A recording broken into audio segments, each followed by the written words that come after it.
Yes, sir. Okay, all right. Call meeting order. All please rise. Ask you to join me in a moment of reflection on the business before us this evening. Please join me in the Pledge of Allegiance. Pledge allegiance to the flag of the United States of America and to the republic for which it stands, one nation, under God, indivisible, with liberty and justice for all.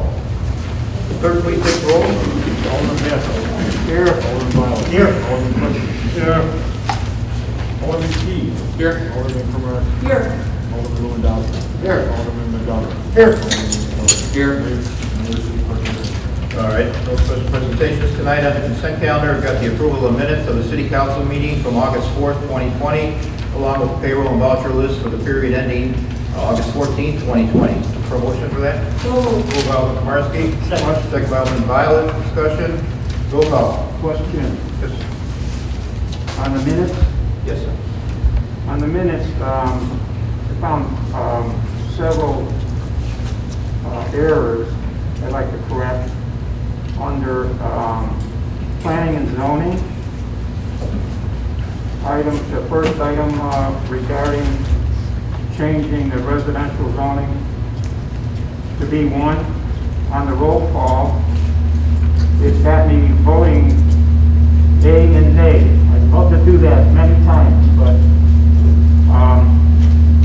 I guess I would like to stick with the nay vote on that. And also the number of nays says 0, it should be 2. Right. The next item would be item regarding the swimming pool. I'm listed, Alderman Clifford is listed as voting yea and nay. And I would like to reconsider that vote so that I can change my vote to a nay. I would assume so, right? Okay? They're both nays, right? I'd like the record to show. All right, fine. All right, need a motion to approve the minutes with those corrections. So moved. Second. All in favor? Aye. Opposed? Motion carries. Okay. We have one sealed bid opening tonight, the 127th Water Main Project. Tom's going to do that. The sole bids from Aries Aries Inc. Works Engineering.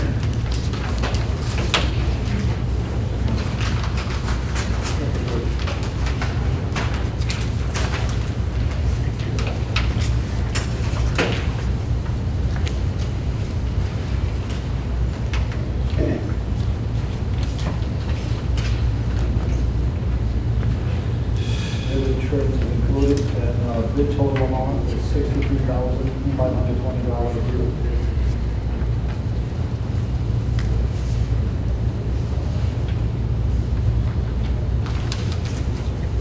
Those are all. Need a motion to refer that back to Some will, Violet. Second by Alderman Komarski. All in favor? Aye. Opposed? Carried. Couple of remarks for myself tonight. Just to remind everyone, I'm glad to see everyone here is wearing a mask. I get one, but I'm just doing this so I can actually talk.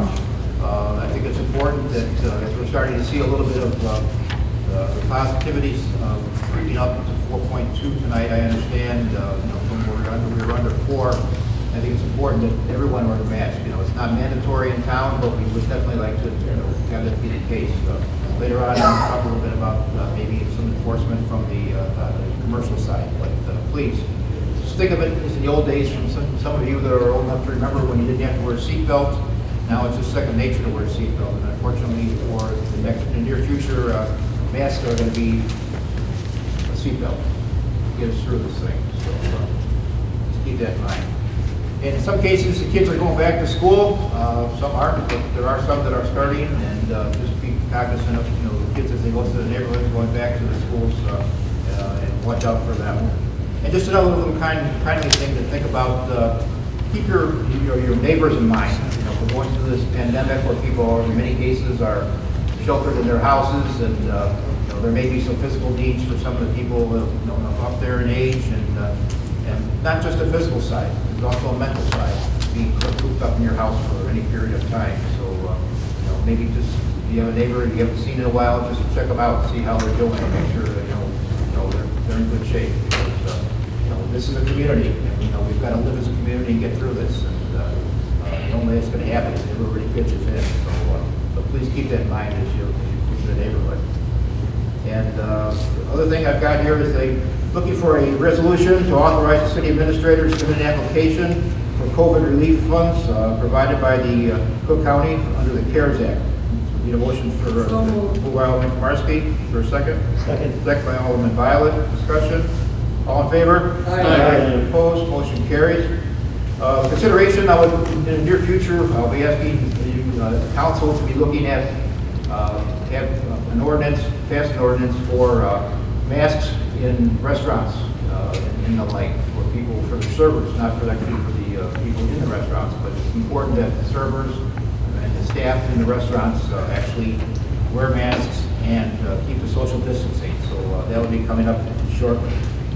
And then I'm looking also finally for a resolution to motion to sell a right-of-way which is contiguous to the property owned by Dan Carroll at 12651 68th Court for the amount of $4,000, and it'll be subject to final review by the city attorney, engineer, and staff, and any necessary public hearings. I'll make that motion. Second by Alderman Violet, second by Alderman Key. Discussion. Roll call. Alderman Bass. Aye. Alderman McGovern. Yes. Alderman Key. Yes. Alderman Violet. Yes. Alderman Clifford. Alderman McGrovern. Yes. Alderman Lewandowski. Aye. Yes. All right. And that's the end of my report. City clerk. City treasurer. Thank you, Mr. Mayor. City Treasurer's report for the period ending July 31st. General fund began the month with $4,023,070. Revenues came in at $1,168,094. Expenses totaled $1,255,843. Other source use $158,699. Giving an ending cash balance in the general fund of $4,094,021. Total of all funds started July with $19,387,856. Revenues of $2,239,927. Expenses of $2,225,151. Other source use $116,197, giving a total in all funds of $19,518,830. That concludes my report, Mr. Mayor. Entertain a motion to approve the treasurer's report. So moved. Moved by Alderman Violet. Is there a second? Second. Second by Alderman Key. Well, someone second. All in favor? Aye. Opposed? Motion carried. City attorney? No report. Any communications anyone have this evening? That citizens wishing to address the council?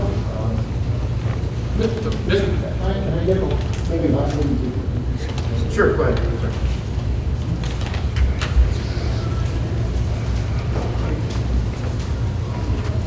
Good evening, my name is Clyde Barnes, I reside at 11933 Hill, and I'm here looking for some information on correspondence that I submitted via email to the Public Safety Chairman. It's been 56 days since I submitted this request, and I haven't got an acknowledgement or have I received any answers to my concerns. Can anyone here tell me why I'm being stolen on this? Yeah, thank you. Not being told, I asked the city clerk to send you a FOIA report, a form to fill out, which we need. Well, okay, I got nothing. Well, I realize that. So 56 days? So you'll get I it. personally sent you an email, And Mayor. I send it around to the clerk, and he'll get it out to you tomorrow, for sure. And in this, my concerns are with their permitting issue. No. So I'll wait for the FOIA. Okay, fine. Thank Thank you. you. Sorry, Mike. Mr. Mayor, I have a little presentation. It might be more germane if I talk about it now instead of later. Sure. Because I think there might be other people that also talk about the same subject. Dad, can I have the microphone? Thanks. I'm gonna use this microphone because I don't want to use my teacher voice and sound angry.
possibly dim the lights just a little bit?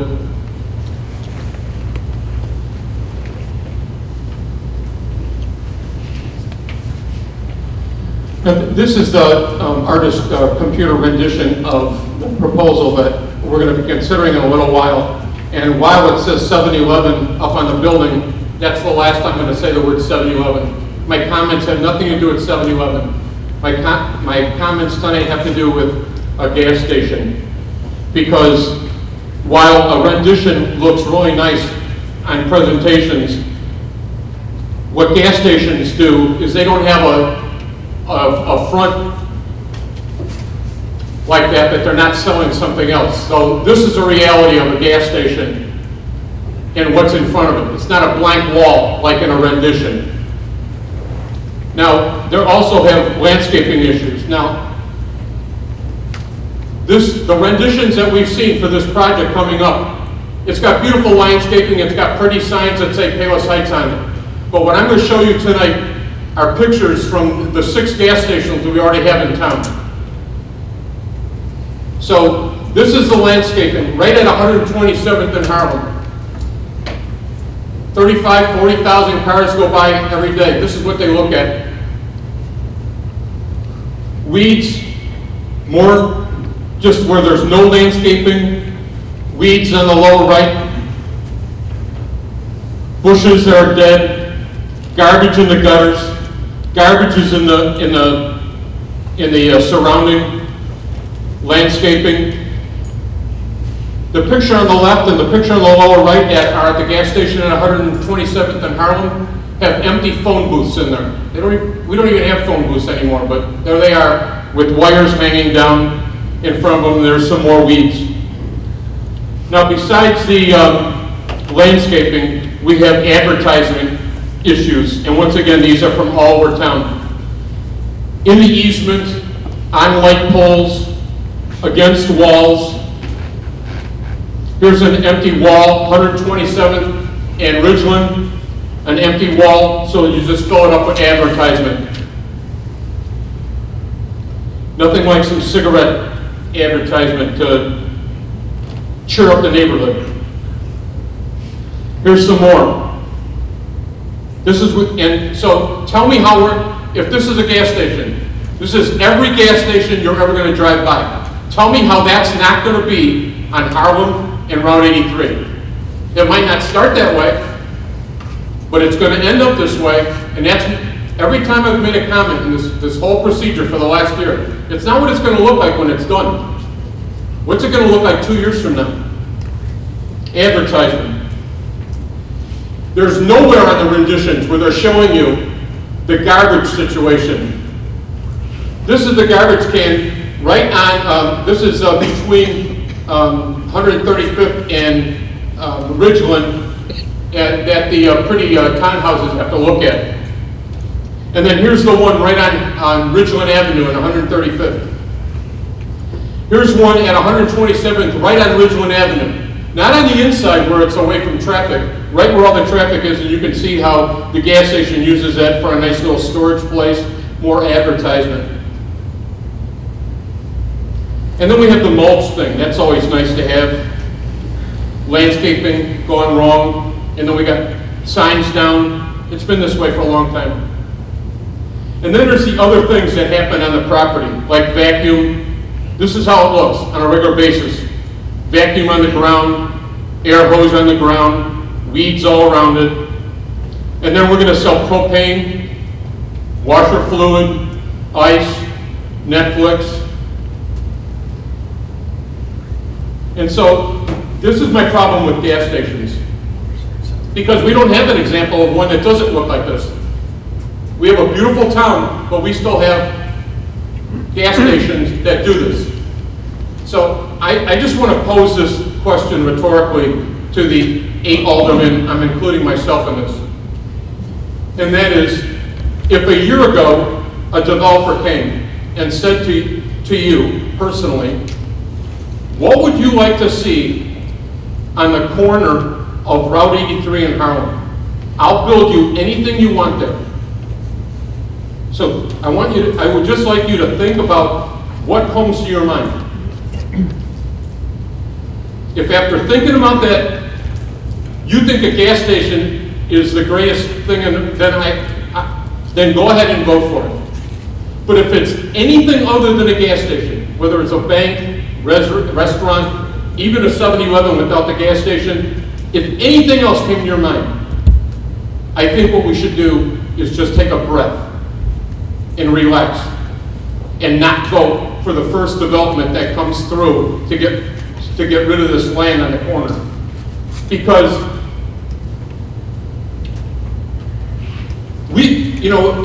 it could be stated, well, this is income for the city. We don't need the income from this. We had a balanced budget before the senior housing was built. We have a balanced budget now. It's not going to kill us if we don't have income. Second point is, we're still going to have a vacant lot there. When the original plan came through, there was a secondary building that was going to have retail in it. But as we've been told by the developer, no one wants to come there. So why would we ever think that the second building is ever going to get built? It's not. It went from, in the renditions to there's going to be a beautiful building. It's going to have, we're going to have tenants in there. But now it's going to be, it's just going to be a vacant lot until they want to build something, and then they'll come back and take it through the process. So we still have an empty lot.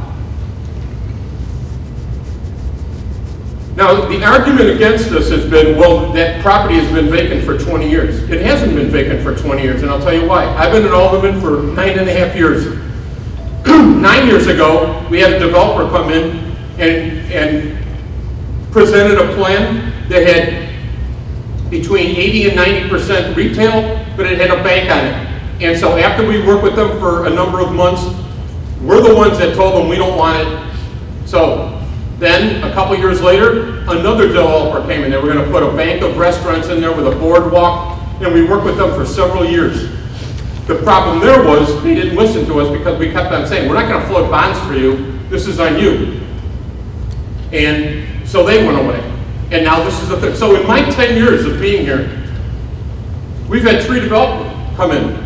So I don't want to hear any, I don't want to hear from anyone how it's a useless piece of property that can't be developed, because that's not true. So it's a smaller portion, but it's still on a very busy intersection. And I think what we should do is just relax, take a breath. We don't have to accept the first thing that comes through here, and let's reevaluate. And let's include my comments, Mr. Mayor. Oh, no, I do have one more thing to say. Last thing. The Business Economic Development Committee is 100% against this project. CBA voted 100% against it. Planning Commission 100% against it. Zoning Committee was 2-2. Now, the only reason I'm bringing this up is because it's our post, but the city on a regular basis puts Facebook posts on. So they put all the development pictures on the website. 98% of the comments on our own pictures are negative. They do not want a gas station. Over and over and over again, people say, we can do better, we don't want a gas station, put something else there. Then another person, a parent group in Palos Heights, also said something about it. And there's got to be 80 comments on there. 98% of them are against this project. So it's almost to a person, anyone that's, we've not had one person come, other than the developers, to come into this room and speak on behalf to say, please vote for the gas station. It's fantastic. I can't wait to buy my gas there. And that concludes my comments, Mr. Mayor. Mr. Mayor, if I may? Oh, sure. Okay. First off, I would like to thank our ZBA. They out and out rejected the original plan put out by our developer. Okay? That forced them, giving them two weeks, I think, to turn around and develop a second plant. And they did quite a nice job, because that second plant was much more attractive than the first one. Now, first off, that land has been vacant for more than 20 years, almost 30 years. Almost 30 years. And whether or not somebody has tried to turn around and buy it, it's vacant. And it has been vacant. Now, that land actually has a TIF on it. And I believe that TIF is for 25 years, and it only has about 8 years left. That's including spectrum. Okay, that's the full 8 acres. Thank you for that. Now, Spectrum is the organization that built the senior living group after the property was abandoned by Crown Buick or RZA Buick, whichever one you wanted to call it at the time. And they left it. And when Spectrum built their property, they left the port parcel, I believe about 2.25 acres, somewhere in that area, to be developed. Okay? And this property is very limited because you can only make a right-hand turn coming in on Route 83. You can only make a right-hand turn coming out, I'm sorry, on Route 83 or Harlem. You cannot turn left on coming out of either one. Right. The islands are right-hand turn lanes only. So it does create a small little problem. 7-Eleven wants to join with Mobil Oil, and they want to build a gas station. Now, everything Alderman Key just said about the gas station and all the ugly sites that he was pointing to, they were all mini-marts behind a gas station. And he already said he likes the idea of the 7-Eleven. So, now, as far as the gas tanks, we've had a lot of problems about these gas tanks. State Fire Marshal requires those gas tanks to be 13 feet deep. These are going to be 15 feet deep. They're going to be 2 feet deeper than what is required. They also must, according to the State Fire Marshal, be the lowest, below any other kind of cable wire, electric wire, gas lines, anything else. They have to be below. These gas tanks have to be the lowest of them all. So, and gas tanks, they will be owned by Mobil Oil Corporation or its successors. Okay? And they will be responsible for the installation, maintenance, and removal of the gas tank. So, and as far as the gas station and the 7-Eleven, Spectrum has already had approved it before this was started. When we went to the grand opening for Spectrum, I ran into people that lived there that actually live there. And they were all excited because they knew at that time there was going to be some kind of a mini-mart there. They wouldn't have to leave the Spectrum property to turn around and come over. Their guests won't have to get in a car to turn around and go bring a little trinket or something like that, or anything else that they might need.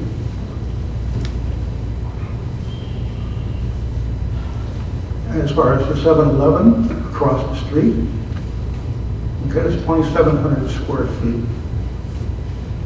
7-Eleven wants to expand it 37% more, and bring it out to a 4,000 square foot building. And that's, like I said, it's 37% a lot bigger. And as far as the management, the same management on 7-Eleven, on the northwest side over in Southwest Commons, it's going to be the same manager to manage this one. And I feel he does a very good job. I've been in there many, many times. I don't see any problem with the way he does. He doesn't trash the place up. If he wants to talk about 135th and Richland, that's fine. But it's not the same manager that's going to manage a one on 83, excuse me.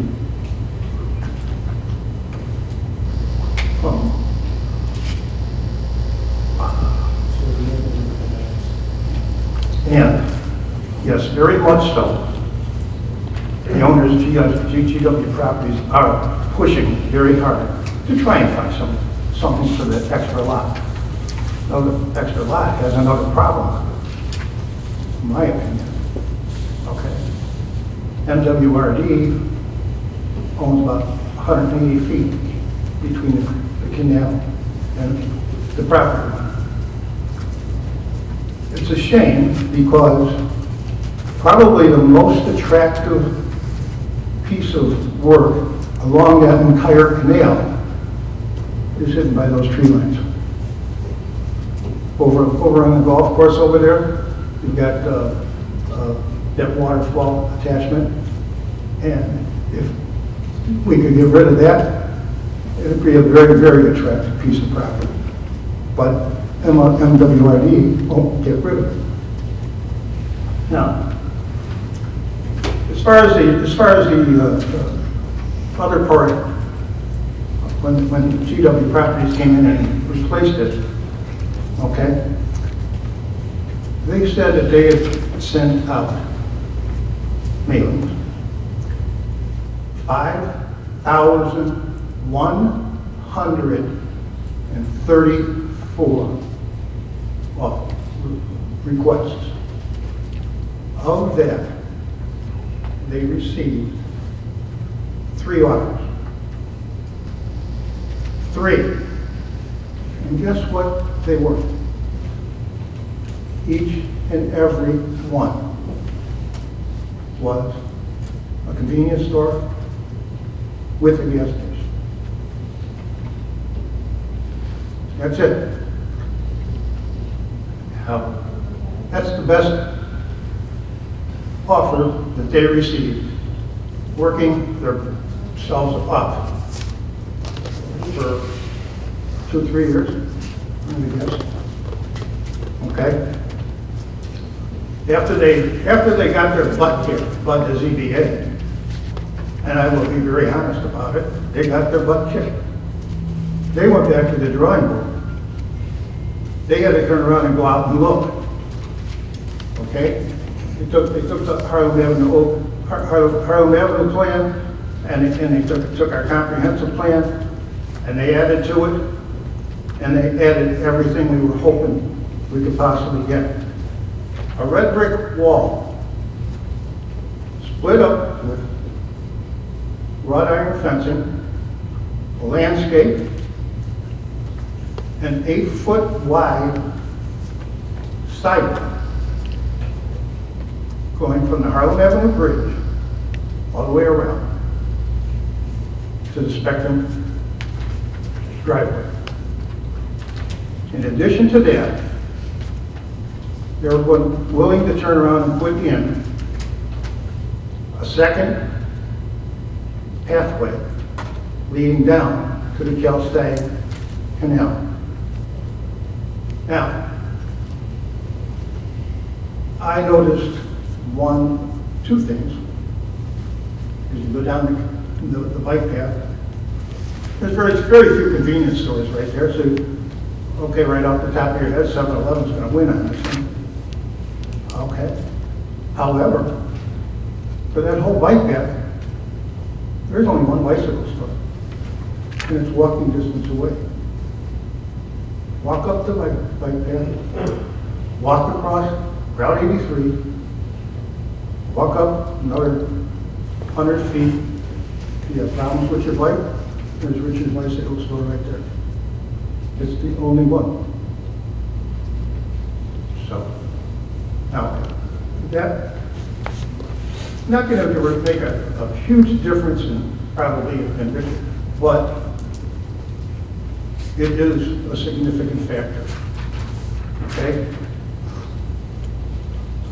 The walls that they want to put up, right at the bridge, they're going to have a angle down, so it can go down toward the calcite. Okay? And on the wall, they're going to inscript the words Palos Heights. They're also going to do the same thing at the corner of Route 83 and Harvard. So there'll be two spots with the pillars, with the wall, turn around and say Palos Heights on it. In front of it, it's going to be papered out, and each one of these will be papered out to the sidewalk. The wall right there will be high enough for somebody to sit on it and relax. And just enjoy the day. If they wanted to sit there for a while, if they wanted to come up from the bicycle path to take a break, they got somewhere to sit. So go over to 7-Eleven, get something to drink. You want somewhere to turn on and drink your bottle of water, your bottle of pop. It's fine, go ahead. Okay?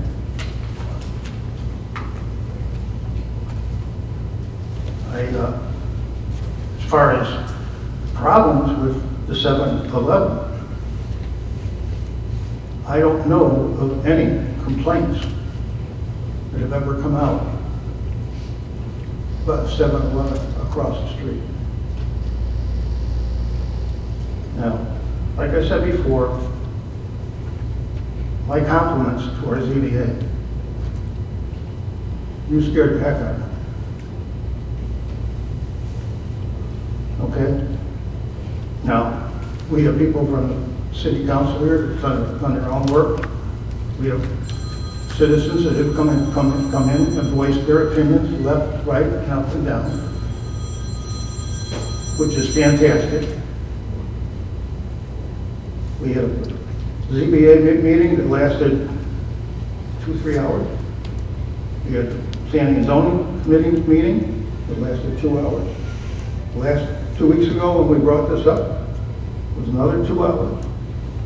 Tonight, looking around, it could well be 2 hours again. So,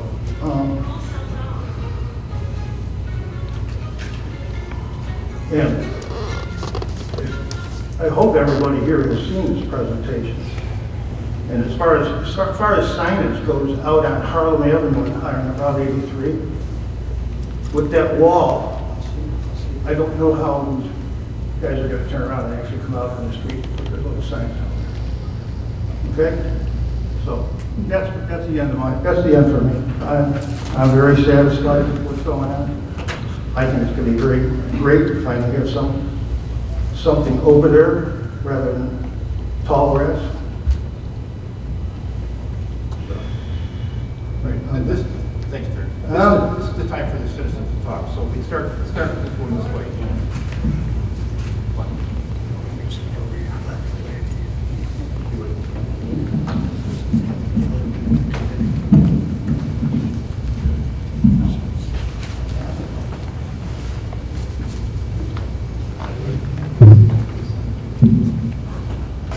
Everybody, Mitch Goltz, Kidry Properties, here with the applicant. I'll not go through the whole presentation unless the councilman would prefer to go through it again. I think it's clear over here. We're very excited and proud to be here. I do want to highlight a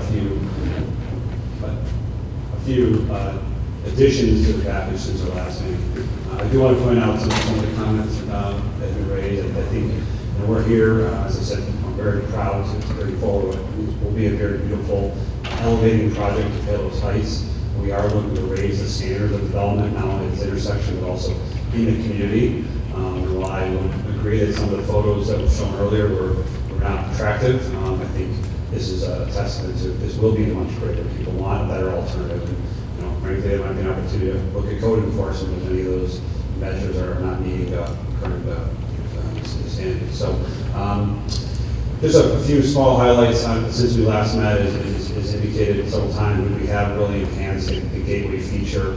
We are trying to kind of close the site to create a nice tranquil environment that is different from many other sites that are of similar use. So we do have the trash in the rear of the property.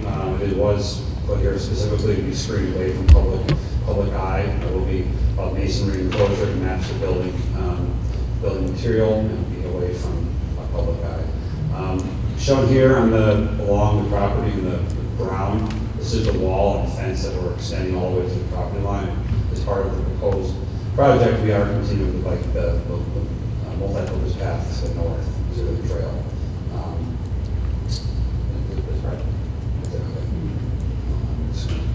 So this is the same rendering of the materials from last time. We did take feedback into consideration by adding the City of Palos Heights logo on both sides of the Palos Heights sign. We'll add a little bit more character to it, including this perspective on the north side, facing the north end of the property. That would be a height that would be available for sitting or activities, and we thought it does add a little bit of color and pop to it. So that's what we're envisioning here. That we think will really be a nice addition, and really be a gateway feature that we work so closely with you guys to get right since the first meeting we had. As far as the landscaping and the maintenance, I want to point out that this would be maintained in a first-class environment. Us at 7-Eleven, as good corporate citizens, we will want to make sure that this property is up to the standards as it is developed and go forward. Many of the property you see can fall into disrepair by having hands-off owners or someone who doesn't have the private ownership. As indicated, this operator would be the one across the street. He's one of the top, he's the top tier of operators across the entire system of 7-Eleven, which is over 10,000, and he's relocating here for a much bigger store, more offerings to the public. So I'm happy to answer any questions. Once again, we are very excited, and I think this is a great addition to Palos Heights, and really would raise the character of this intersection and allow for more development of this property as well as in the area. So I will point out too, we are retail developers, and we are not going to just we're not going to sit here waiting for something to happen. We will continue to work tirelessly to find a user for the other lot. This project is not financially viable for us without completing this project in full. So we're committed to starting this with the 7-Eleven and putting all this infrastructure and the gateway. We believe those will be elements that will enhance the property to be more attractive to find a second user. So without the first piece, you can't get the second. But I don't want anybody to think that we're going to do this and just sit here and say, okay, no problem, we'll move on to something else. Because it just doesn't work that way. So I'm ready to answer your questions. And one more thing. And a more zoomed in view of what we took from the last meeting. So, any questions? One. Oh, yes. Sign there, favorite part of sign. Where the electrical box is at the center of the intersection there. There's a Edison wall. Well, that's the other side, and then this is,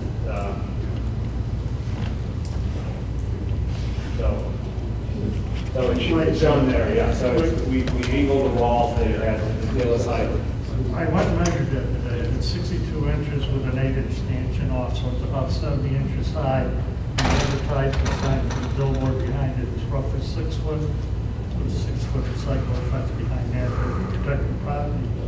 Is there a way on that Palos Heights thing could be mimicked on the other side of that flanked that box on either way, so that could be clearly seen on Harlem and Route 83? Well, so we've got, going back to the sight line here. So here's the sign that I just looked at there, kind of angled towards the intersection. If you're talking about from Harlem Avenue, the other one that we've got at the top here, that's the one that's 45 degrees. So traffic coming southbound will be looking at that. And I know there's a lot of vegetation at the corner there. There's those utility poles there, so that needs to be cleaned up. and allow the visibility, but we'll certainly adjust the location of this to make sure that that's visible. So coming south across the bridge, you will see that first sign, get down to the intersection, and then you see the other sign down there. Okay. And I just wanted, one thing I wanted to point out that's not shown on this plan, that was part of the recommendations in the ordinance. On this plan here, we were showing just the sidewalk connecting to the Cal-Sac trail. And this does show the 5-foot wall, so this does not incorporate the 8-foot wall yet, but we've agreed for the 8-foot wall. The 8-foot wall will go from this location all the way along the wall up here and then all the way to the trail. What we've also now then, based on the ordinance recommendations there, the resolution, is we're branching off a sidewalk here, and that's going to go all the way up to the bridge. So anybody coming south on the bridge on the east side of the road will be able to come to this point, go around and get to the trail by that direction, as opposed to going right next to the bridge wall and going down at like a 45-degree angle, as I saw that today.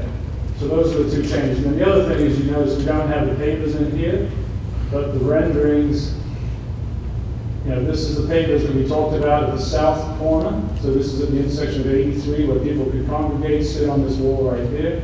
We've now incorporated that at the north end.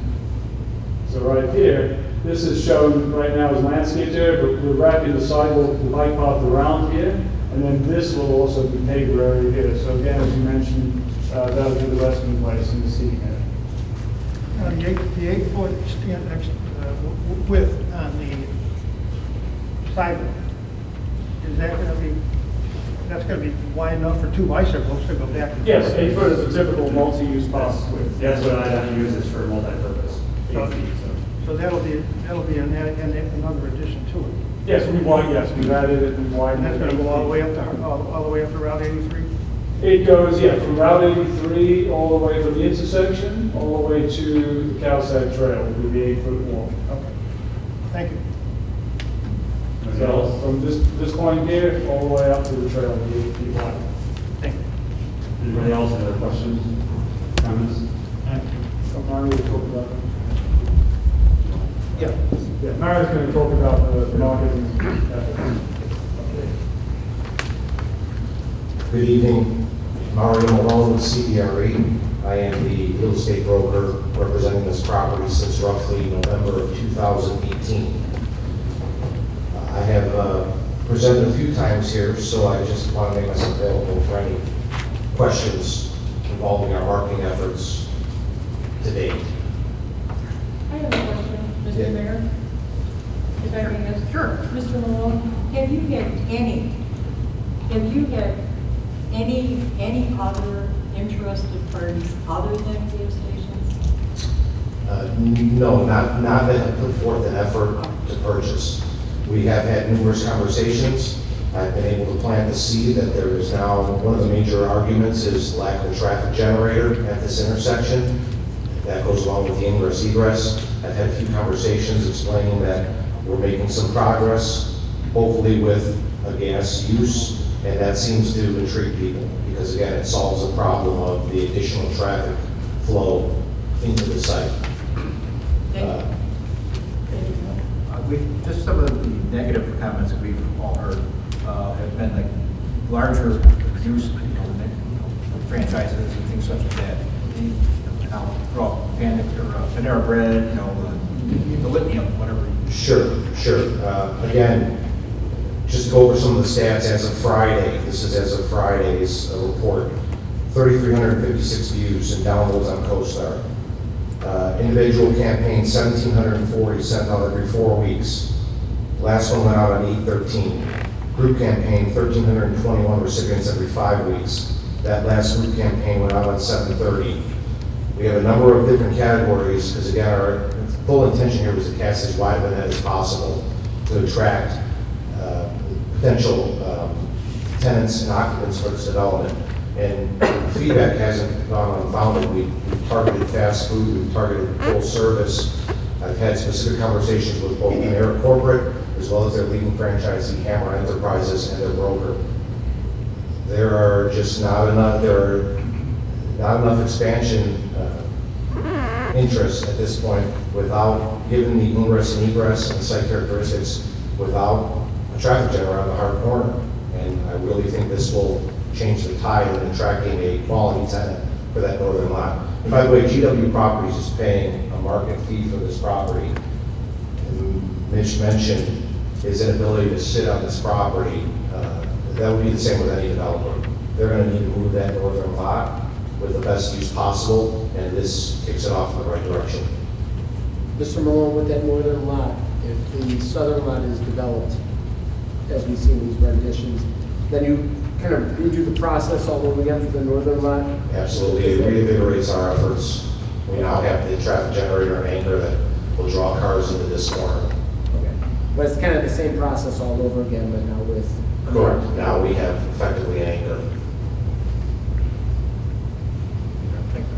I've got a question. In terms of marketing, so you're marketing out to these companies, correctly, waiting for responses to come back. Correct. What is everybody done here to be proactive and have one-on-one conversations and have phone conversations in order to do that? I find that very hard to believe from a marketing perspective. It's like a direct mail campaign. You're going to send out 50,000 direct mails and get one response. So what are we doing to be proactive in terms of having conversations with Panera, having conversations with small businesses one-on-one? Because I really don't, I'm in digital advertising and I know everything I'll try, you're going to get a 1% response back from that. The only way you're going to get things done, especially on a larger scale like this, is to be proactive. Yes. Our proactive efforts rely on our relationships. I'm part of a 7-person brokerage team. We handle all land, commercial land development. We have portfolio reviews with fellow brokers. 90% of the tenants that are out there today are represented by a broker on the tenant rep side. We've had numerous portfolio reviews. We've marketed this at ICSC events. But again, are you waiting for the response to come back? No, the portfolio reviews are meeting with the individual brokers who represent 10, 15 tenants, sitting down, reviewing the portfolio, going through site by site. Those are personal interactions. With like a Panera Bread? With Panera Bread's broker in that case. And what is the feedback on that? The feedback is the same. What is that? Difficult ingress, egress, lack of interest in Cook County due to real estate taxes, as well as a non-anchored development. And there's limited expansion, and this market has been for a number of years. And ultimately, why do you think that is? Well, there's a multitude of reasons, I believe, economic health in Illinois, and there's plenty of reasons. But this being said, what I think it is the lack of innovation and forward thinking in terms of Palos Heights. So I moved out of Chicago about 4.5 years ago with my wife, and love the city. We love the town. We love that I can go right across the street and go bike riding for miles long. But what we don't have is on Harlem Avenue a retro or revamped Palos Heights, and that draws attention. When you revamp and you make those buildings great again, things happen. People get excited about that. And I'm not sure that you can solve that problem, but I'm looking towards you guys to say, hey, when are we going to revamp? What's the 3, 5, 10-year vision on this? Because I find it very hard to believe that nothing can be done. Let me answer your question to that. On that point. So this is the first comprehensive plan that the city spent thousands of dollars on. This one was like 40, 45,000. Many of the local businesses, banks and stuff have contributed to get these plans done. Okay, that's number one. One of the things, let me finish. I didn't interrupt you. I'm sorry. You asked for an answer. Do you want me to, if you don't want an answer, I'll just shut up. Go ahead. Okay, so what's going on here, and I don't care if they do another 10 plants, unfortunately, we don't have like a Simon development, let's say, that owns from 127 all the way down to Route 83. We have multiple owners, almost like individual owners on almost every single person. I doubt that you could get any of those people, all of them, in one room to agree that tonight's Tuesday night. They all have different things. We have discussed this over these plans. This last plan, which was like highly debated on whether or not we should even do it, because what you get normally from a plan, and if the plan is like, this is the gateway to the city, okay, because it's the northern exposure to Palos Heights. But everything you said is probably right. It'd be great to have the ability to like completely redo both sides of Harlem Avenue to like make it look like whatever the best town, whatever the thing that, you know, floats your boat is the Cadillac or the Mercedes-Benz of retail. Unfortunately, it's not going to happen because each owner has different financial liabilities on those properties. You know, in the city, despite our financial condition, which is pretty good, most of those funds are earmarked for other things. So it sounds like we have a lot of money. I'm the head of the finance committee, okay? But we don't. So we can't go out and take eminent domain and actually condemn all of Harlem Avenue, okay? I mean, it's just impossible. And first of all, it wouldn't be good for business because a lot of people have their lives tied up in those businesses. Okay, so, I mean, that's part of the problem. I mean, if we were like Batavia or some far out city that has lots of ground, you're out by I-80 and you have farms, you know, where you can redevelop a city center, I think where you're going is the right direction. You can make it look really great, fit in, you know, have all the different restaurants. Maybe when people used to go to movies, you'd have an AMC theater in there and all these other things. But, you know, we have physical restraints because of the way the city was developed over the last 50 to 60 years. And I think that's part of the problem that we keep facing on these plans. It's one of the reasons a lot of the aldermen didn't even want to go and spend the money for that last plan, because essentially we knew what we were going to get. They were going to tell us that yes, because we're writing the check, what we wanted to hear. And that's one of the things that I think that the guys on the committee, and God bless them, they've been at it for 10 years without getting any bites to really go into the corner. Jeff Alderman-Key did a nice presentation. He showed some deficiencies on like where we need to beef up our code enforcement of other stations. One of the things that, and I was going to save some of this for later, but I bet you if we went to stores that have like restaurants, bakeries, the Jewel, I've been behind the Jewel, there are messes in every business behind it.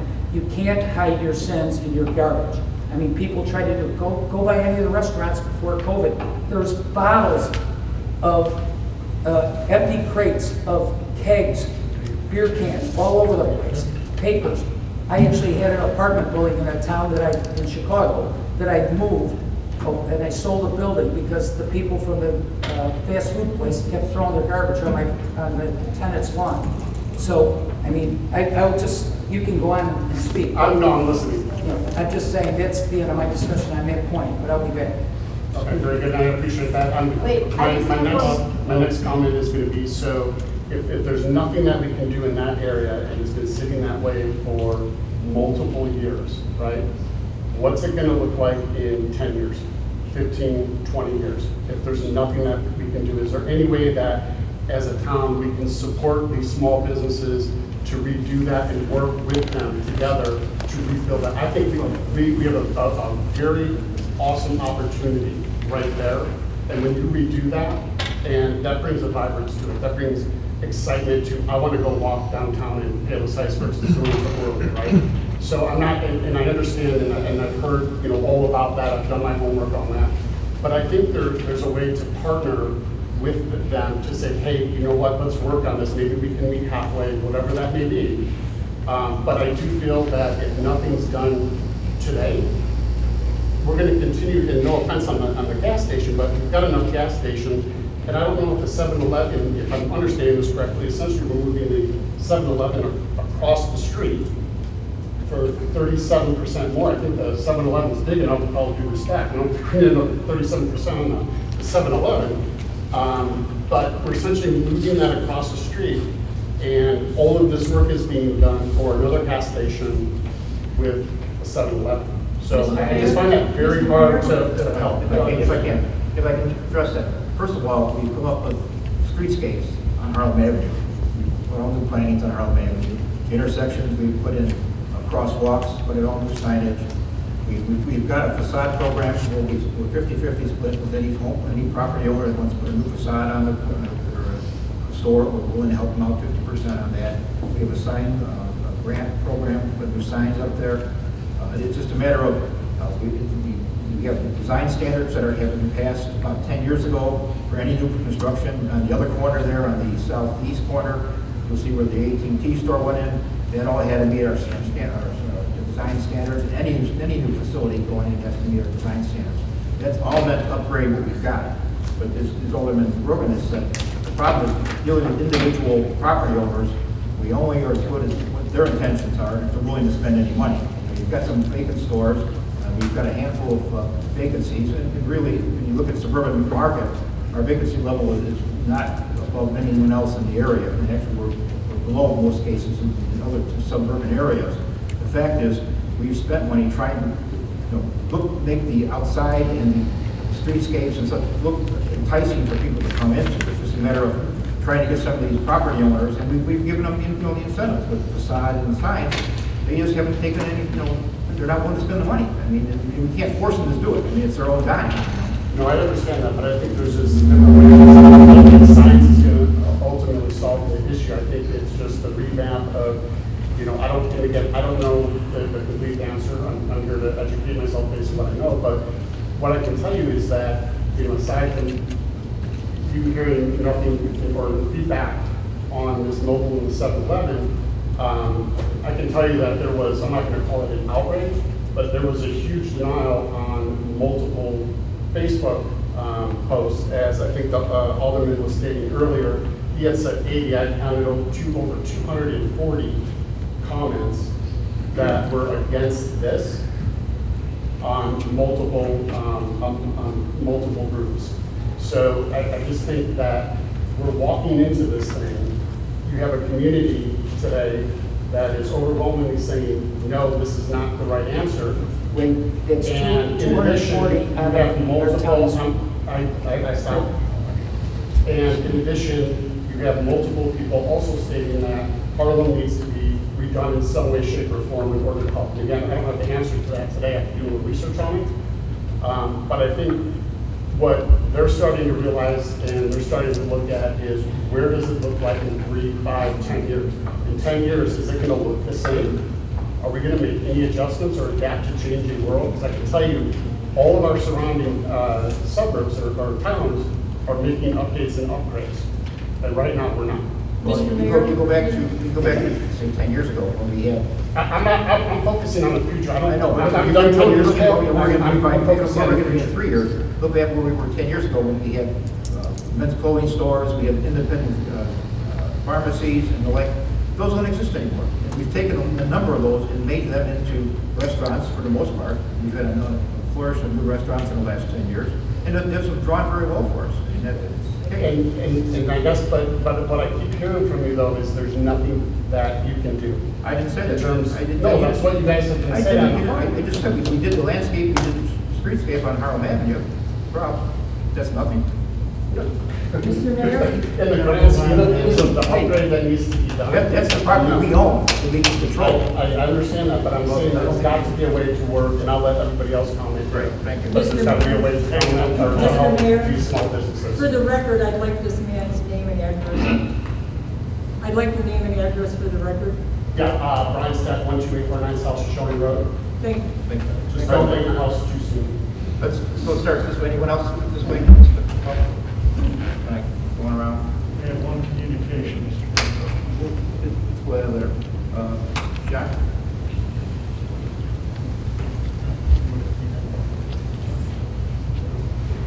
I'm John Hanley, 7121 West 138th Street.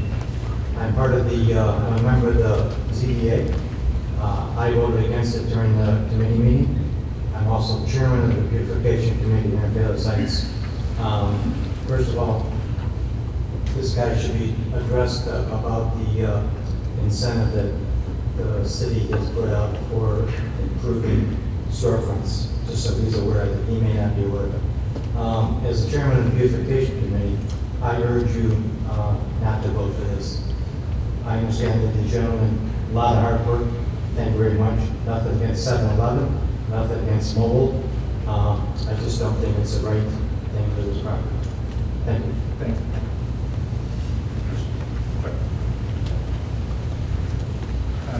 Wait. Dr. Charles Pincaster, 12804, Seneca. I have multiple businesses here in town.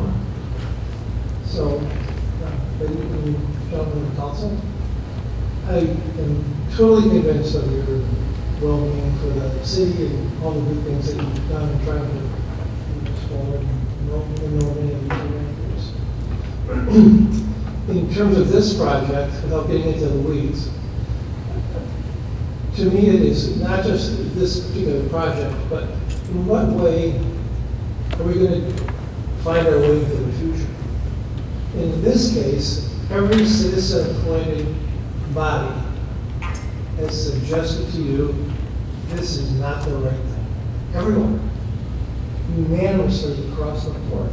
And I'm suggesting that you listen to the committees that you have appointed to do the due diligence and bring recommendations to you. It's not like a 50-50. Unanimously, they've suggested that. I am sure the developer will do the very best to make a good presentation of a bad idea. And if you vote for this, they'll do their best to do this. But I'm more concerned about how we bring matters to the council and let all of the various committees, due diligence, get in the weeds, figure this out, and bring to you kind of a unanimous recommendation that this is not the right thing at this time. I would encourage you to listen to that and at this point to decline this recommendation. Thanks, Joe. Bye.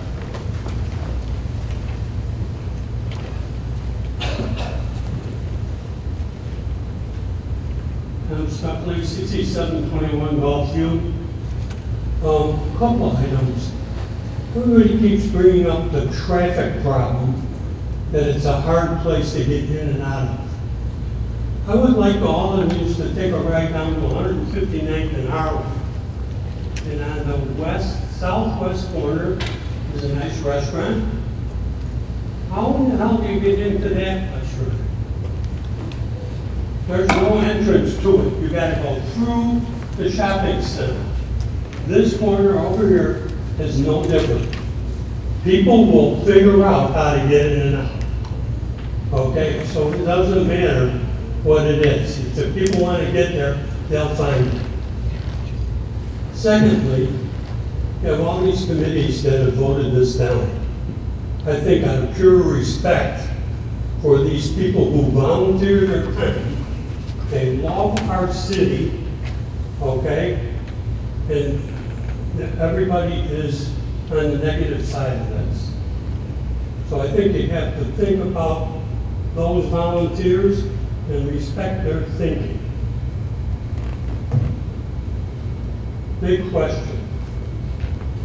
Once the gas station gets open, it's a mobile gas station. You got a mobile gas station down on Ridgeway.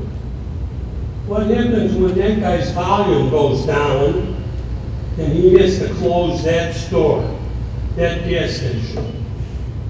Now we got two eyesores. Thank you.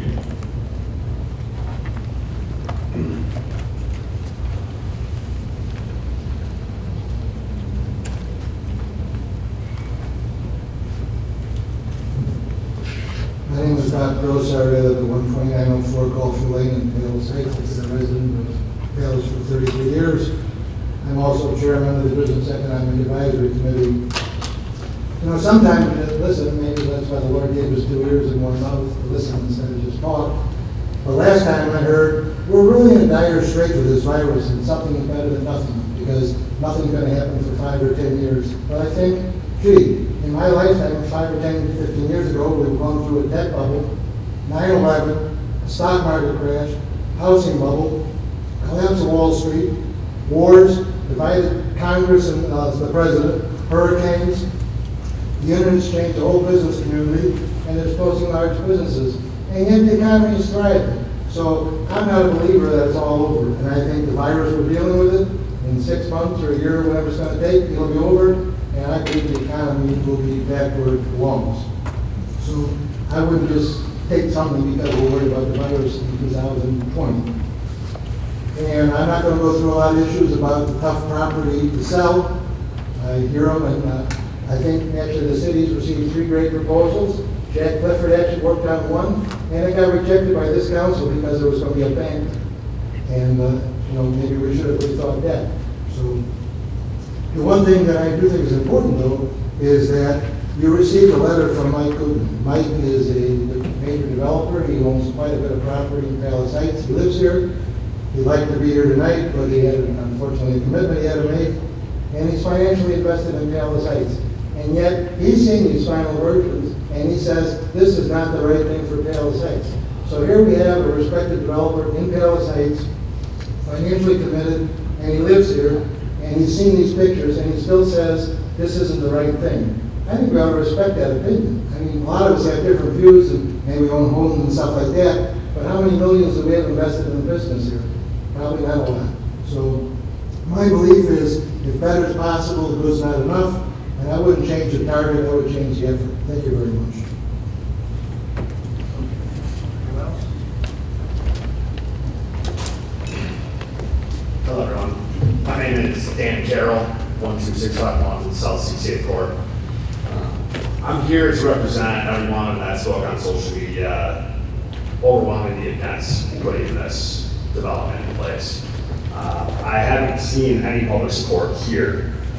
So if anyone publicly supports this, I challenge you to come up and speak your mind. But the citizens of Palos Heights have overwhelmingly said that they do not want this and they want something better. Thank you. Mr. Mayor, I have comments. Oh, you got one? Hi, I'm Lisa Helka, 12849 South Shoshone Road, and I will second what Dan just said, because across three groups, at least, there were over 100 comments saying why this was not a good idea. The question for you, what is the money earmarked for? You said that we couldn't make any improvements because you had your money earmarked for something else. I'd like to know what that is. Run the city. So, When the city has, did you, when the city treasurer. I understand that. See, that we spent. First of all, I think that you don't need to be, well, and I don't think that you need to be snotty with everybody who asks a question. Okay, to run the city. Okay? To run the city. So to do what? Well, Specifically, let's see. you definitely don't want to invest in improving the property that we have. Yes, we do. Really? What the mayor said? Mayor, why don't you go back? With all due respect, Mayor, my group did a survey for you about the vacant dominance. We did all of the legwork for you. You didn't even have the decency to respond to the email to say thank you for doing that. When you finally responded is when people started bashing you on social media, and then I got a nasty email from you telling me that you didn't appreciate that. Well, I don't appreciate being ignored by, and who else was up here earlier saying that this man does not, you don't answer emails. I'm sorry, but to put a potted plant in the middle of Harlem Avenue and think that you are doing a good job in beautifying it, that's absolutely ridiculous. I refuse to believe that there is absolutely nothing that can be done. Work with these people. Take those things. Force them. Look at what those parking lots look like. Why are you not in there telling them that they need to improve those? Didn't you hear what we said? You have individual owners, Miss. Yes, I understand that we have individual owners, but you have a voice, and so do the residents, and we are using that voice. Start listening. Listen, why don't you get control of yourself and act like an adult? Excuse me?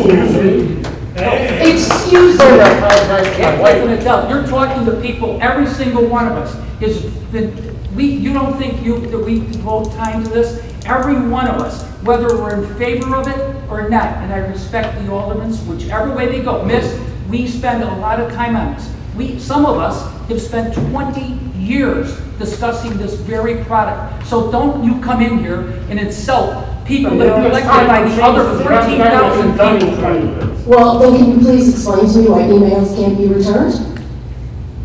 You didn't send me one, did I return yours? Well, you told me to respect him. I asked him that question. I respect the mayor. The mayor's voted in by many people in this town. Oh, trust me, we know. told me you would hold off putting the signs up until I talked to the president of the school. And the next day, the signs were already up. You didn't do what you said you would do. And I have the dates, one of those dates. I'm glad to give it to you. I was not the one that put those signs up. The You were- community did. We passed them out, I put it out You there, were the head of- and your residents decided that it was not a good idea. That was not me. I put out on social You told me media, you wouldn't do it. well, I cannot control your, just like you're telling me you can't control your owners, I can't control the residents that have the sign. Then it's a draw. Then it's a draw, okay. So what you're telling me is we're just gonna continue to let this look like it looks? It's not the case. Yeah, well, that sounds definitely like it's the case to me. All right. Any other questions? Anything else? Mr. Mayor. Let's move on. All right, I got it. Mr. Mayor. All right. Mr. Mayor. One more. Hi, I'm John Duty, 12303 Harold Avenue. Things we haven't talked about. The traffic over here on Palos. We got these trucks coming east and west constantly. All these kids on bicycles go to 7-Eleven, now they're gonna cross that street. These trucks, I sat there today, 4 trucks went through the yellow light. Number 2, now we're gonna get rid of 7-Eleven, we're gonna have another vacant storefront. We don't need that. And number 3, people in Palos don't want it. If you look at social media, there's not one comment I got of anyone that wants to have this gas station there. And that's all I have, that's my comment. Thanks, Mr. Duty. All right. Anyone else? All right. Mayor, I want to say something. Over the years, I think what hasn't been said is that you, Mr. Mayor, and our city manager, and Ken Bussey have tried to recruit businesses to this corner. Mr. Malone's Realty Group has contacted a whole bunch of companies.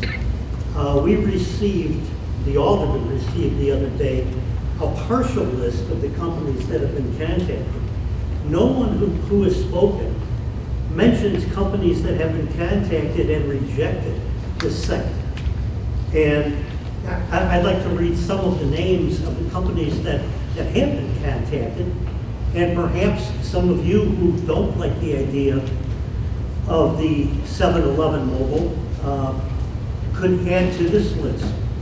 Aldi Foods, Panda, Culver's, Freddy's Custard, Enterprise, Hertz, Circle K, Valvoline, Amco, Goodyear, Firestone, Everclean, Ricky Rackets, Nothing But Cakes, Chase Bank, Starbucks, Denny's, Butterfield's, Chick-fil-A, Sonic, Beef Shack, Burger King, McDonald's, Wendy's, Arby's, Popeyes, Portillo's, Pita Inn, York, Egg Harbor, Taco Bell, Taco Fresco, PDQ, Raising Cane's, Wahlburger, Goodwill, Aqua Tots, Public Storage, Life Storage, Panera Bread, McAllister's, Jimmy John's, Aurelio's, Armand's Pizza, Dairy Queen, Ace Hardware, Pella, Fruitful Yield, GFS, Trader Joe's, Amazon Go, Christian Brothers Auto, Thomasville Furniture, Charles Schwab, Pete's Coffee, Stan's Donuts,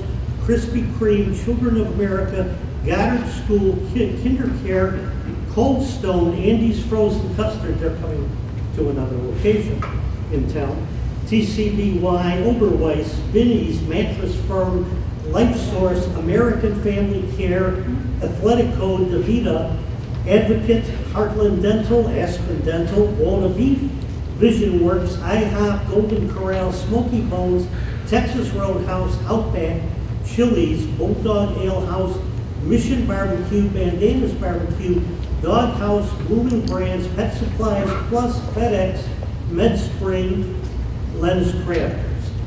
And that's only a partial list of corporations that at some point have been contacted by Mr. Malone, by our mayor, by our city manager, and by Ken Bussey.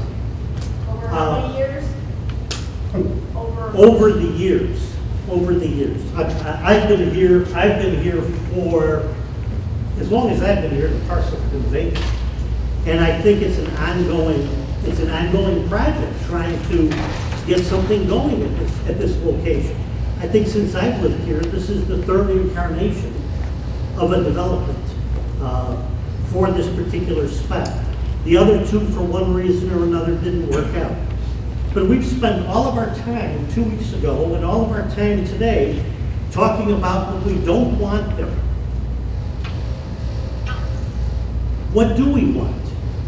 Who should be contacted that hasn't already been contacted? All of us, every one of us, whether we are for or against this particular project, would like to see that corner developed. And I think we've done our due diligence as far as trying to find something to fit that corner. I'm very proud of the senior living development that we put there a couple of years ago, because at least the majority parcel on that property got developed. Now we're looking for the right fit for the rest of it. No one that I've heard in the 2 weeks that we've been, in the 2 meetings we've been doing this, has come up with a positive suggestion. Let's try this company. Let's try this one. Many of them are on this list and they've already said no. So, where should we go from here? To just say that residents, all 12,000 residents, supposedly overwhelmingly, are opposed to this. What resident is in favor of this here? Who came out to support it? Here. Taxpayers. Who came out to vote against it? A lot of people that have spoken today. About 1.5% of the city, if your numbers are correct.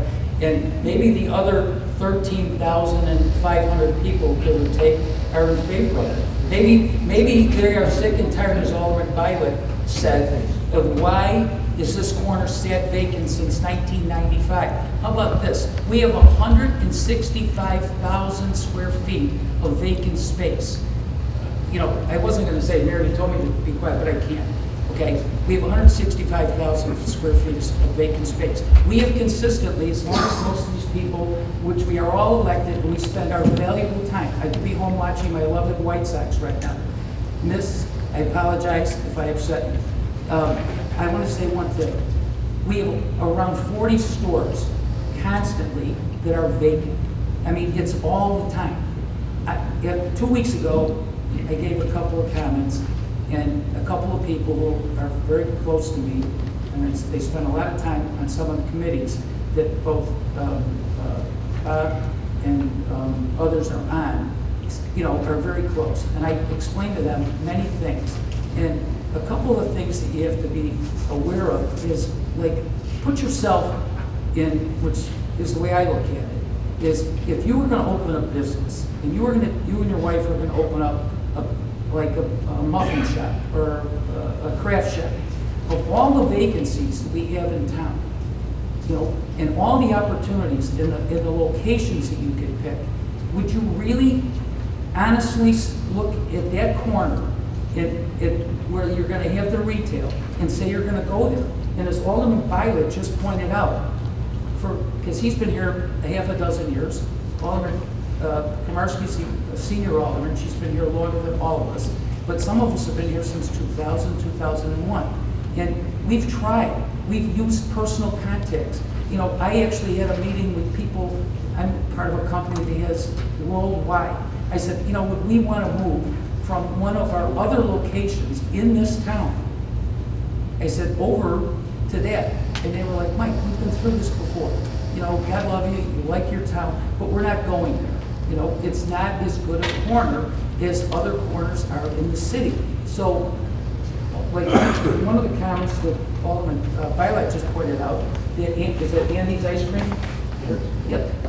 They have the opportunity to go to this corner. They're not going to this corner. They're going down by the Jewel. Okay? Why would you pick one of those corners? In all honesty, if anybody here that's against it, and I will tell you this, we're all aldermen. I just looked at my screen. I've had 8 responses against this in the last 2 weeks. 8. One of them Bob mentioned was from Mike, who owns the restaurant, and several other people maybe are in the audience. And all of them were against it, because there's a concentrated effort. Many of them are almost very, very similar in the thing. I mean, the pro people, you know, there isn't a movement out there that says, I mean, you know, maybe if there's a representative of the regional here, they can put a thing in there for the heck of it, say, you know, we're going to do a survey. What do all the people think? And you can only vote once, you know, and see what we've had other situations in this town where we had hot issues like the swimming pool, and we did that, and we learned from it, and the city worked with those people. And as you know, as the mayor tried to point out, we have programs like the facade rebate program. We have grants that we get, but you know, it's you can't get all these people to agree to even spend. If we say we'll give you 50% of the money, a lot of them don't want to put the other 50% in. And so there's a lot of variables that go in here, and everybody here is trying. We're as frustrated as every person out there. I can tell you, like, there are so many of us that discuss things individually about this project, saying, what can we do to make this work? And by the way, which eventually I'm going to get to the finance thing, you know, just think about this. The city gets its money in several ways. One of them is property taxes, and the other is sales taxes. So for 25 years, we really haven't had any. And at one point, this site used to generate over $150,000 to $175,000 a year in real estate taxes. When one of the developers who failed to get his project done, who gave up, they had knocked down the facility that Crown Buick had, or RZA, whichever one was the last one in there. And it knocked the tax base down to under $50,000. So give or take, we're losing like $100,000 a year in real estate taxes over and above what we're collecting. Not to mention the fact that if we had any type of business there, we would be getting sales tax. You know, those are two of the lifebloods that generate, like as our treasurer pointed out, we generated during the month, we had 2.2 million in revenue, and we had 2.2 million in expenses. So it's pretty much a push, and you know, and we're pretty much hovering around the same dollar amount all the time. You know, we go up a little bit, then bills come in, and we go back down. It's kind of like our personal lives, probably. So my point is, to everybody here in the audience, you know, we have tried tremendously to get like something to go there, and when they're sending out thousands of these requests since November of 2018, and CBRE, the guy didn't brag about his company, they're the biggest brokerage firm in the world. Okay, I know them well. I've been in the business 47 years. I specialize in construction lending. I have a portfolio that I'm responsible for $15 billion. Okay, wait, I just want to say one thing. It's very difficult right now. The only reason I bring those two comments up, the last two, it's very difficult to get things done. You know, and if, I mean, like, it's really extremely hard to get financing on projects. And so, like, I would hate to have this bus sail, and people like, and all of us might be back here 10 years from now, because, you know, 15 years ago when we turned down a project, I never thought I'd be sitting here 15 years later still hoping that we'd get something done. And, you know, Alderman Bialec's been here half a dozen years, and this is already, he said, his third iteration. So, like, I mean, we could just keep turning things down, and we can even defer this vote tonight and go back to committee and spend more time and get more frustrated. And what are we going to accomplish? We're wasting time. I'd love to get this property on the tax rolls so we can get more money into the city, then go towards what these two individuals here recommended about trying to help the city get better. It's kind of like, you know, a chicken and the egg. We have to get some of these stores filled up, you know. And I mean, look at yesterday, Pizza Hut, 300 pizza joints they closed. I think they filed bankruptcy.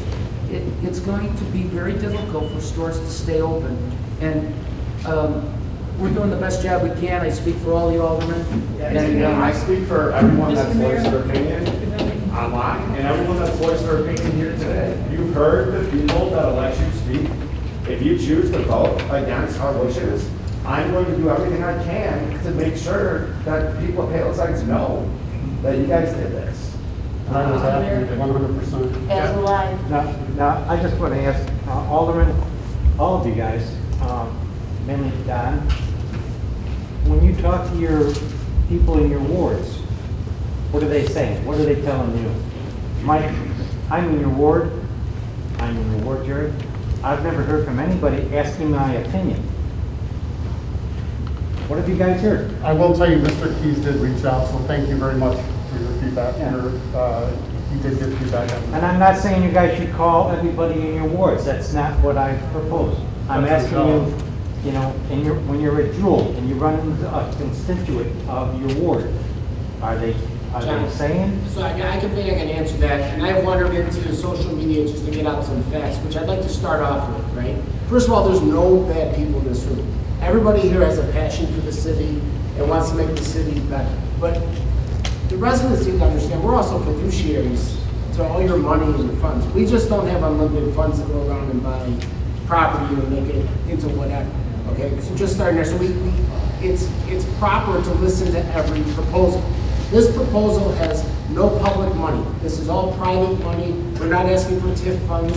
They're not asking for tax subsidies or anything like that. This is privately financed, okay? So, and these are professional guys. These are 143rd and LaGrange. You see Alderman Key made tremendous points, but these guys take great pride in their work, and they're a very reputable company, developer.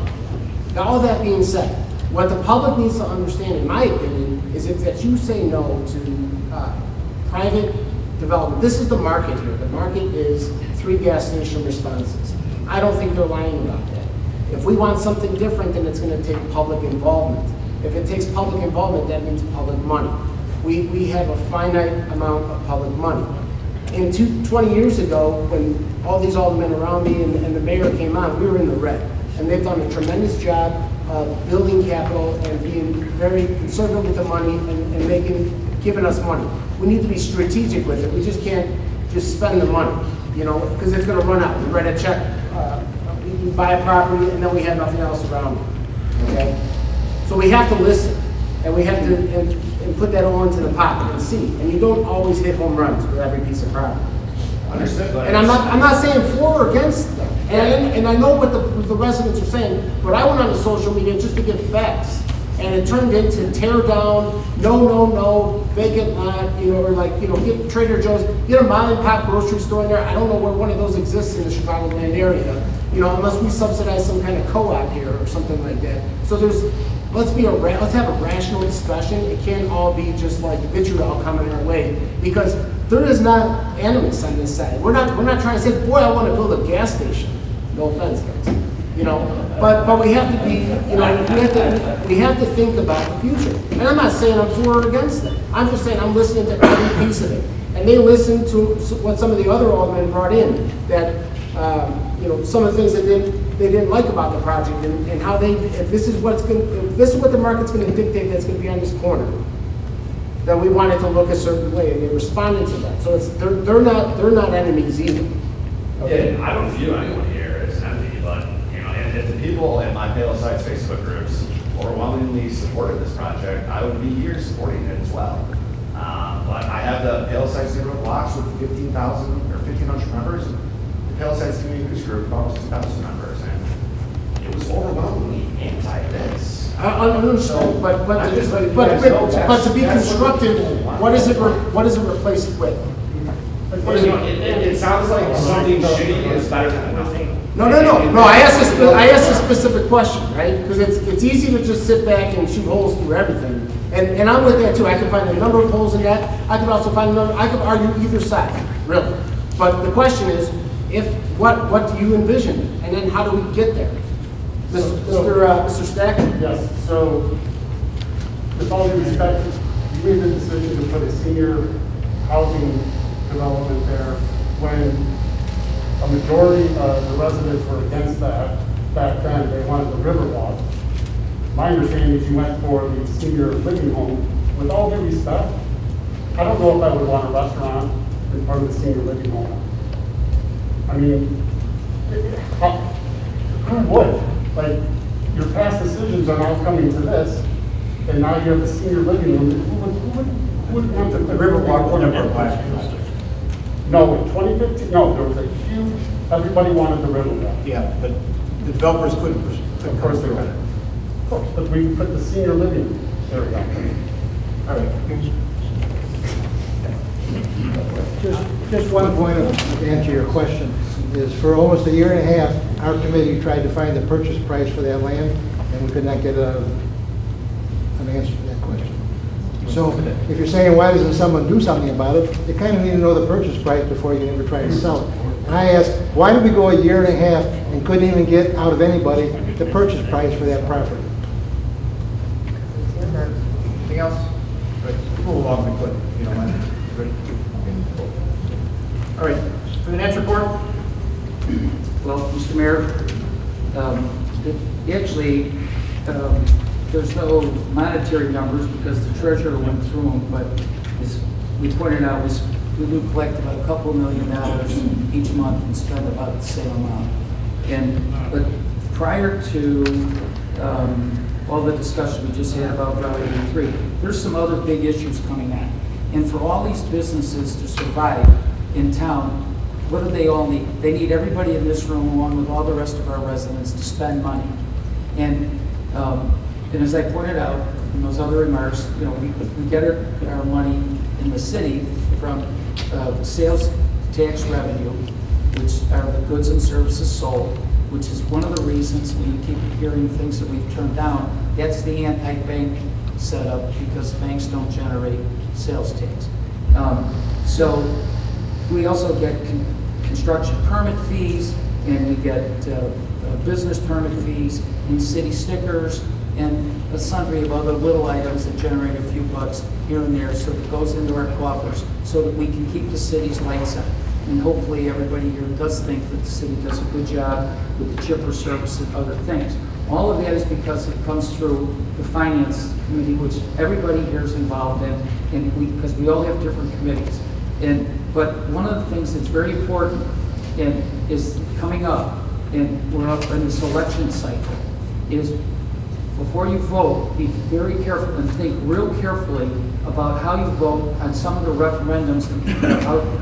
Because some of the referendums are going to increase our tax situation for individuals substantially at every economic level. And if they do that, where is the money going to come from to support all the businesses that we already have and we cherish in this town? You know, we're not up here to per se vote yes or vote no on any particular thing. But if you want to see more stores closed and there's no money to go to the store to buy an extra couple of milkshakes for your son or daughter or whatever, that's going to not be good for these new stores like Andy's and the rest of them. So one of the things, like is being on the chairman of the finance committee and being on the committee since 2001, is where's all this money going to come from? We kind of keep an eye on where's it coming from. We'd like to keep it coming and flowing this way. And one of the things that I know that many of the people up here feel the same way is we think we do a better job, and based on our numbers that our treasurer points out, managing our money than the state of Illinois does. So be very That's not a strong benchmark. I'm just saying, think about where the money comes to go into these businesses. It comes from all of us. We're the ones that buy the goods and services. And it eventually trickles back in to the city, and this gentleman runs the treasury. And so it's a big circle. We have to get to people to go in to buy things so we can afford to have the chipper service that all of the Bassos committee sends around every couple of days. You know, everybody here has a little niche that they're responsible for. And it all comes, eventually, it comes from this guy who has he's the treasurer, you know. And so it's not like, as Brent said, we just don't have an indiscriminate amount of money. And a lot of it is like for roads, we have to have a fund for that because, you know, Oliver Komarski's committee does roads every couple of years. I mean, is like a business. The mayor runs it. He's the chairman of the board of the business. And he's got people designated within the city. So, I mean, Is your point that this is what the... Mr. Mayor, No. point of order. This is not open for the public discussion. Right. This is the city council meeting. Point of order. Right. And I'd just leave it at that, but I'm just saying, it's not as easy as it looks. You know, there's a lot that goes into running and keeping the city going and keeping all the police, fire, and everybody else, you know, here, because we all want to have good services, and it comes through the money that's generated through the town. But if we don't have any businesses, any real estate taxes, any sales taxes, what's going to happen? We aren't going to be able to do any of the improvements that Mr. Stack and the young lady recommended. And we'd love to do everything that they said. We'd love to have solid gold streets if we could. That's it. That's the end of my report. Public safety, Alderman McGovern? Mr. Mayor, the only comment I have to turn around and make is about the fraudulent unemployment benefit cards that have been coming up. Apparently, the good old state of the Illinois Department of Employment Security has been compromised, and some of these new unemployment benefit cards have been passed around. I would just make my point very brief. Palos Heights TV, Channel 4 has a thing on the TV station. Look at that. But otherwise, I'm not going to spend 20 minutes reading this whole report. Okay, thank you. All right, thank you. Municipal grounds and property, Alderman Basso. Yes, Mayor, I would like to make a couple comments. I have no items on the agenda, but I would just like to comment on the pandemic situation and how it's obviously affected many of us. I could tell, obviously, by the tone of this meeting tonight. And I think this project has come in on a perfect storm with that pandemic. I think it's cut down communications with our city.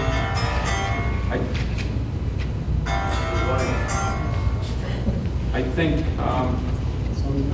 our newspaper coverage is lacking in these projects' development over the last year or so. I think communication is a little tight with the setup that we have to present ourselves through. And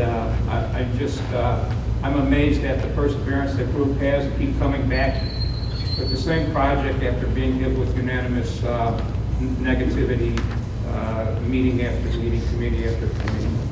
And I guess I'm a dreamer. People are more realist, I suppose. But I can dream for a better place in Palos Heights. And that's the end of my report, Mr. Mayor. Planning zoning, Alderman Clifford? I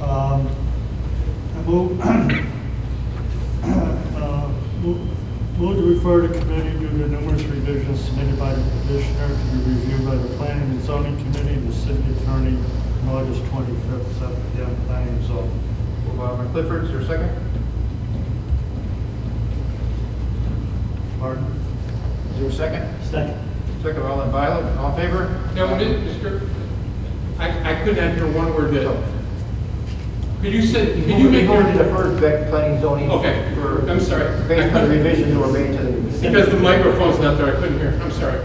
Move to committee to do the numerous revisions submitted by the petitioner to be reviewed by planning and zoning and the city attorney at the next planning and zoning meeting in the city attorney reviewing the same. Thank you.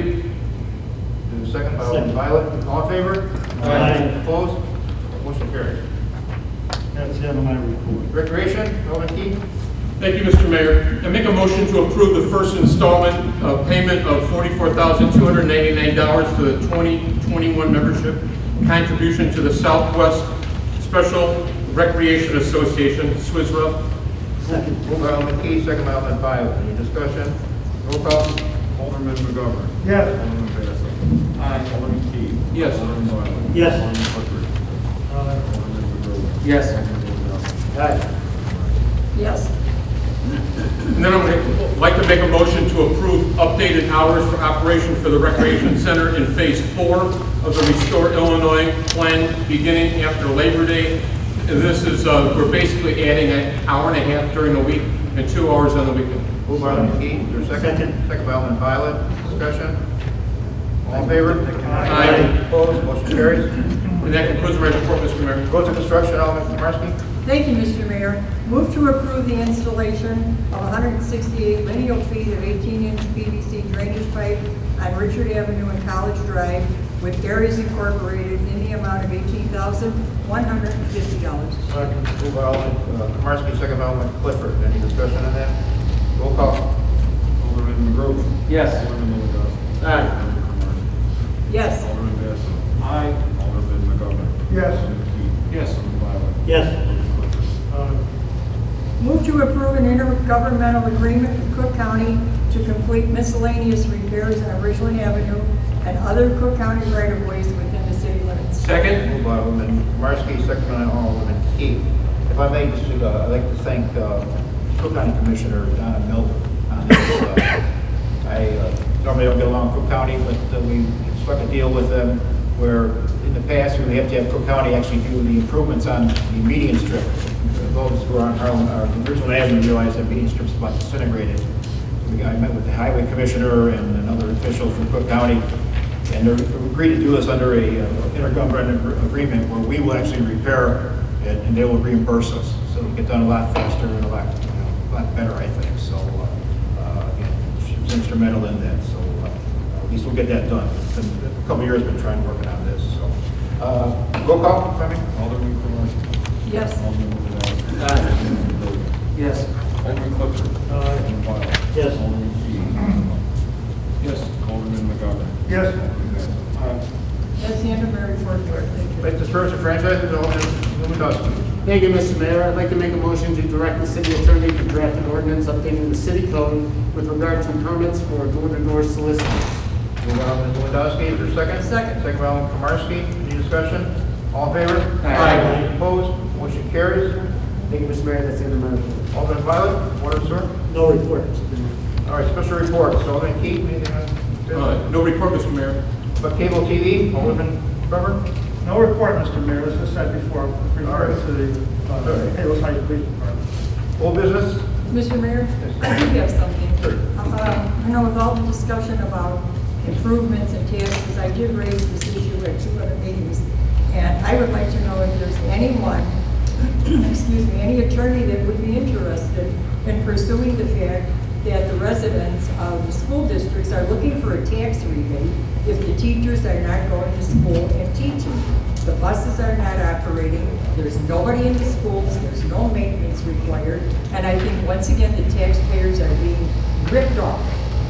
And I think that we're entitled to a rebate on our property tax. If you're not in school teaching and you're getting paid, there's something wrong with that picture. So I think there should be some resolve to some of the questions, and this, believe me, we get a lot of people contacted.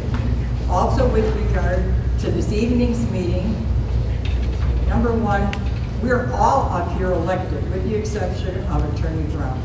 There isn't any meeting that any resident has come to that has said, this is what we would like to see on that corner.